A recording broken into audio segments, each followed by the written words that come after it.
और आज दिन भर कर्नाटक असेंबली चुनाव को लेकर कवरेज पल की अपडेट आप तक पहुंचाते रहेंगे। कर्नाटक असेंबली चुनाव के लिए वोटिंग का अमल शुरू हो चुका है। कर्नाटक की 224 असेंबली सीटों पर 8 वोटिंग का अमल शुरू हो चुका है। 224 असेंबली सीटों पर 8 वोट डाले जा रहे हैं। सुबह 7 बजे से ही वोटिंग शुरू हो चुकी है। 6 बजे अख्तिताम पजीर होगी वोटिंग। तो वहीं इस बार चुनावी मैदान में कुल 2615 उम्मीदवार हैं, जिनकी किस्मत पर आज फैसला ईवीएम में कैद हो जाएगा, जिनमें से 2420 मर्द कैंडिडेट हैं, तो वहीं 184 खवातीन को भी उम्मीदवार बनाया गया है। आज उनके किस्मत का फैसला भी ईवीएम में कैद होगा। तो वहीं नतीजे 13 मई को सामने आ जाएंगे। एक और थर्ड जेंडर भी उम्मीदवार है। तो वहीं मरकजी वजीर निर्मला सीतारमण भी अपना वोट कास्ट करने के लिए पहुंची। क्या कुछ कहा, ये सुनिए।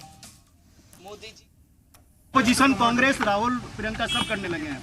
हाँ, हम तो कभी भी बजरंग बली जी के नमस्कार करते हैं और हनुमान चालीसा पढ़ते हैं हम सब, मगर उनको चुनावी वक्त हो जाते हैं कांग्रेस वाले हनुमान जी के ऊपर।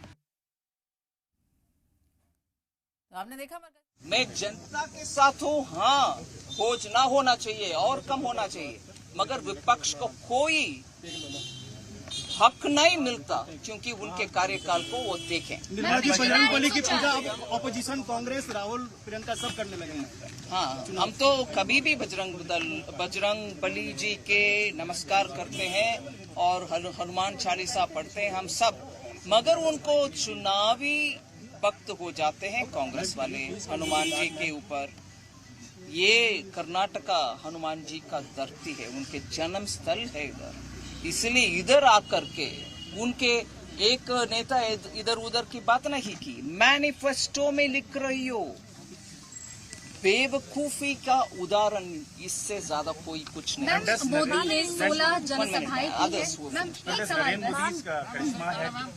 had worked over here in the last leg of election campaign.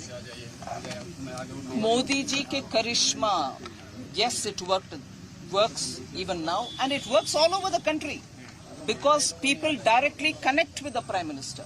They know he hears their voice and they know he reacts to it and he also responds to that. इसीलिए जनता के और प्रधानमंत्री जी के बीच में कोई और हो नहीं सकते, सीधा संवाद होता है।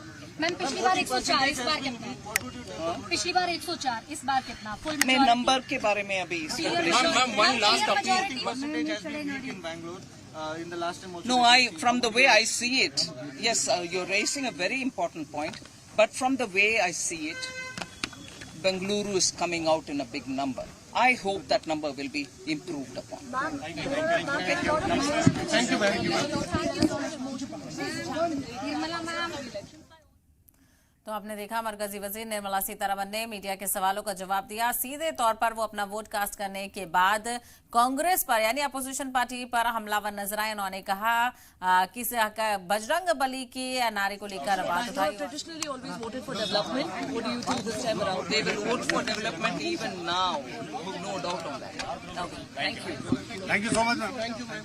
तो तमाम तरह सवालों का जवाब मरकजी वजीर निर्मला सीतारमण देती हुई नजर आई। कांग्रेस पर निशाना साधा तो दूसरी तरफ पीएम मोदी की तारीफ करती हुई नजर आई और ये कहते हुए नजर आई कि आवाम और प्राइम मिनिस्टर के बीच सीधी बातचीत होती है, उनके दरमियान कोई और नहीं है। ऐसे में